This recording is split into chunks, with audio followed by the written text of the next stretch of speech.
Hi everybody and welcome to episode 8 of the Neurodivergent Podcast. I'm your host Jannice Jones and I am the Neurodivergent Positive Psychologist. I'm going to be talking about today a topic that a lot of our clients at JJC, Jannice Jones Coaching, talk about, those who are autistic and AuDHD. We're talking about social batteries, how to look after our social batteries, and what the challenges are for us to do that. As a coach and trainer, I've had the privilege of working with many individuals. This topic keeps coming up all the time, and it's a real important aspect of well-being. For those that might be newer to this space, I'm going to briefly just touch on what certainly the medical model of autism is. So it's classed as a neurodevelopmental condition. It's characterized by differences in social communication and social interaction, and sometimes also has restricted or repetitive patterns of behavior, interests or activities. It is a spectrum. So what we see with our clients is that every single autistic individual is an individual. There is no one size fits all. We have to approach each client as if they are a completely different individual with a different diagnoses, because they are. Every single one is different. In terms of AuDHD, which is a newer term that is concerning those of us, including myself, my daughter, and potentially my son, who are both autistic and AuDHD, whether that's the hyperactive, the inattentive, or the combined type of AuDHD. AuDHD is somebody that has both conditions. So let's get to the heart of today's topic, the social battery. Why does it matter that we have a social battery? So for those of us who are either autistic or AuDHD, our social battery is really, really important. It's important for us to know about it, to be able to recognize it, to be able to know where we are, how much of that battery we've got left, because if we don't pay attention to those sorts of things, then we can end up with some quite horrific consequences sometimes, which I'll go into in a little bit. So when our battery is full, we are able, like most people, to be in social situations, to navigate, whether that's in work or in life. We're able to show up for things. We're able to show up often unmasked. We're able to interact and have that social connection. But if we show up and our social battery is already low, we are going to struggle. We're going to struggle to make eye contact. We're going to struggle to pay attention or listen to conversations. We're potentially going to head towards overwhelm or other repercussions. And overwhelm is often experienced within autism or AuDHD when we are trying to be in a social situation without enough bandwidth in our social battery. We're also going to struggle more with sensory challenges because we tend to have very high levels of sensory acuity. So that means we might be well more aware than neurotypical individuals of sound, so conversations, of temperature, of smells, of bright lights. So our ability to be able to cope with environments then that don't easily support us is also lowered if our social battery is lowered. So what might we head towards? Lots of autists and AuDHDers spend quite a lot of time masked. So that means, like, if I look at myself in a social situation, I might appear quite confident or able to smile, able to hold somebody's eye contact. I might be okay, appear to be okay with chit chat, but actually all of those things are really difficult for me, and they're difficult for a lot of autists and ADHDers. So if we're in those sorts of situations, in order to try and fit in, because if you remember, we are hardwired for two things, fear and connection. And the connection part is no less important for those of us who are AuDHD and autistic. It's no less important than for those who are neurotypical. We still fear being rejected by the tribe. We want to fit in. We want to be liked. We want to be accepted. We don't want to feel like we are being judged or going to be rejected by people. So if we are masking and camouflaging in order to try and be more accepted, then that is going to have a higher price to pay in terms of our nervous systems, in terms of how we then are able to cope with being in those situations and the length of time that we can potentially be in them, how much we're able to interact with other people in those situations, and be really present. Because I know for myself, when my social battery's low and then I'm trying to mask in a situation where it feels to me that I have to, I would prefer not to feel like that, that's for sure. But there are times when I feel like I need to, for whatever reason. If I'm in that sort of situation and my social battery is low, then I am likely to lean more on my ADHD side, and I might then say something inappropriate or blurt in something when somebody else is talking. And then I'll have the whole excessive rumination around that thing. Oh, I shouldn't have said that. And why did I say that? And there's going to be a repercussion to that. And that's just my ADHD side trying to cope with the fact that my autistic side is really struggling because my social battery is low. It's struggling to make the connection and to unmask or to be in that social situation. So sometimes what we can end up doing is going to a complete place of overwhelm. And overwhelm can show itself in either complete withdrawal, therefore totally coming in to myself, or just having to walk away completely from the conversation, having to go to the loo and just take 10 minutes to regroup, reground, or it might be mutism. So selective mutism, where literally it's like there are no words left at all, where the social situation has become so overwhelming that there is nothing within me or the autistic or ADHD individual that can cope with being in that situation anymore. And I do see that in my daughter. If she goes to that place of overwhelm, literally there are no words. She cannot get the words out. And I see it with some of my clients if they go to that place of overwhelm.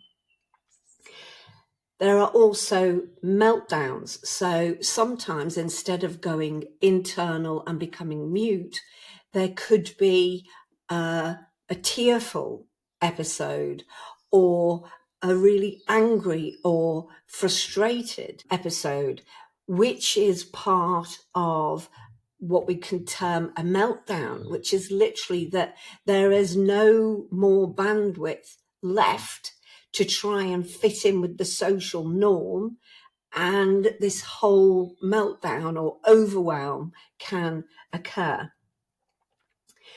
So it's also really important at this point to acknowledge that there is quite a significant overlap between certain mental health disorders such as anxiety, social anxiety, generalized anxiety, depression, and other mental health aspects between autistic and AuDHD individuals and those conditions. So we call them co-occurring conditions, and there is an overlap. Up to 50% of autistic and AuDHD individuals may suffer from any of those conditions. And this, of course, exacerbates in the social situations. If you're already have a propensity towards social anxiety or generalized anxiety, then going towards overwhelm and meltdown, it might happen even quicker because you're in a social situation and your social battery is already really low. So understanding and respecting our social battery, it's not just about managing social interactions. It's fundamentally linked with protecting our mental health and our overall well-being as autists and ADHDers. When we are constantly trying to operate on empty, we are far more likely to go towards anxiety, overwhelm, and burnout. So one of the key insights that I emphasize in the work that I do and my coaches do at Jannice Jones Coaching is to combine self-care with our innate need for human connection. So we don't need to become hermits. We do, as I said, we have a need for belonging and positive relationships, but we need to listen to ourselves and to try and find that balance between needing connection and understanding our need to recharge our social battery. So what are some of the ways that we might be able to look after our social battery? One of them could be having really clear boundaries, both with yourself and other people, around whether or not you can attend a particular event, how long you might be able to attend that event for. Make sure that if you do go to an event that you may find challenging, that there is a way for you to leave when you're at that point, instead of having to stay because you're waiting for somebody else to take you home. So having a way already organised so that you know you've got a way to leave when you need to, rather than having to stay there beyond the point and then either going to that place of complete withdrawal or overwhelm and meltdown. Having those boundaries, recognising our limits and communicating those clearly to other people is a really powerful act of self-care and self-preservation. And it actually leads to more authentic connection because we're not pretending we don't have those needs. I know I have had the propensity to do that in the past. I have to allow myself to be vulnerable, to say, actually, I can come to that event, but I will only probably be able to stay for half an hour. If on the day my social battery is actually fine, then I might choose to stay for longer. But I need to make sure that I am saying this is what might need to happen. And then if it does, to be able to follow that through. And there is a sort of a rule of thumb that I talk to my clients about, and we share with our clients at Jannice Jones Coaching, is to try and not schedule more than one red event together at the same time. So what might a red event be? Going to a big family gathering or a big social gathering, or in a workplace situation, something involving a manager or something like that could be definitely what we term a red event. Try not to have more than one red event on any given day. And if you do have to, make sure there is a big enough gap in between in order to recharge those batteries. So think about specifically in the workplace. You have a typical work day. You might have meetings with your boss, especially if it's involves a performance review or anything like that, which can be really highly stressful, or an important meeting or something that you have to do a presentation at, and you really don't like to do presentations because you find them really difficult. They would be definite red events in the workplace. Just attending meetings might be an amber event. But even then, you would want some sort of a buffer, some time in between in order to recuperate some of your social battery that you will have used up just being in the meeting, whether that's virtual or present. If it's face-to-face, you're going to use up even more. So how can we better manage it? We need awareness. We need to advocate for our needs, especially in work, but also with families, friends. We need to advocate for ourselves. We need to schedule regular breaks in, and especially have breaks in between important red events. Even a short space of time of going somewhere quiet or outside to decompress for a few minutes can make a difference. And then if you think about it in terms of spoons theory, so that's looking at it from a perspective of we have a certain amount of social spoons available on any given day. So that might be you use some spoons up with your children or your partner, and then you're in a workplace and you're using up a lot more spoons because maybe you're in an office that's open plan and you don't have noise cancelling headphones. You're going to use up a huge amount of spoons in that sort of environment if you are an autistic. So make sure that you have advocated so that you've got noise cancelling headphones. Where you know you're likely to be on the red spectrum, then try and work from home that day if at all possible, or work from a quiet part of the building, or if there's a quiet room, or take regular breaks, especially during your lunch break. Get outside and try and do some breathing and re-spoon yourself. So understanding and respecting our social batteries isn't a limitation as such. It's actually a form of self-care. We need to be self-compassionate towards ourselves and understand that we actually use up those social batteries far quicker and far easier than our neurotypical counterparts, whether that's in the family or in a work situation. We need time and space to recover. We need to take regular breaks. We need to be able to start advocating for ourselves and saying, being in that situation uses a lot of my bandwidth.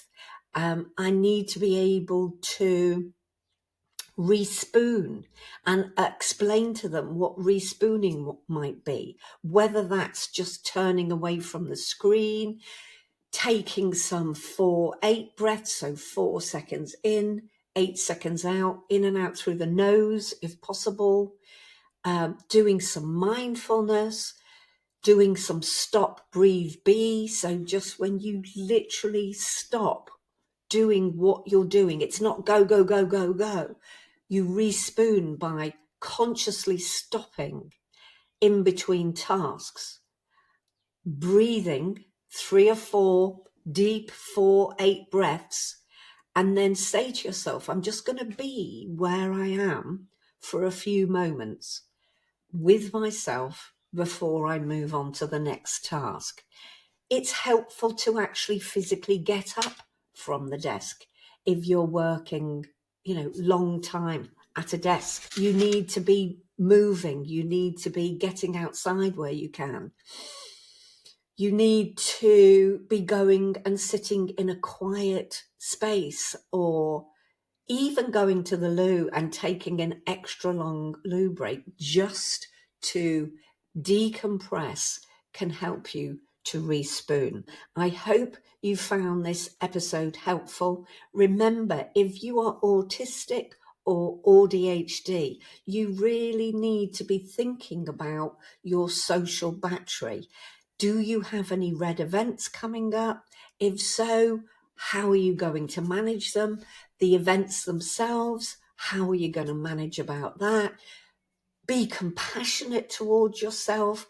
It's not a failing. It just is what it is. It's an aspect of who we are. And it's our job to practice self-care, self-compassion, and understanding around, no, we don't have the same needs as neurotypical individuals. We might have certain needs that are greater, especially in certain circumstances. And that's just the way that it is. We also have other wonderful things to bring to relationships, to friendships, to workplaces. It's not all bad news, as they say. So please practice self-care.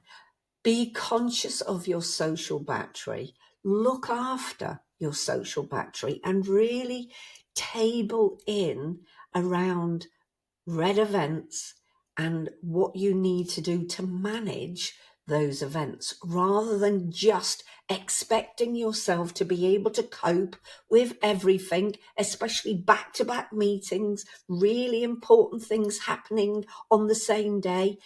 No, try and get them spaced out. Try not to have more than one red event. And if it's a workplace thing where you have very little control in terms of meetings being booked in, can you not put 10 minutes, if there's a major meeting in your own calendar, put 10 minutes, and then nobody else is allowed to book anything in that 10 minutes after those meetings, because you need time to come back to yourself, to respoon, to down regulate your system.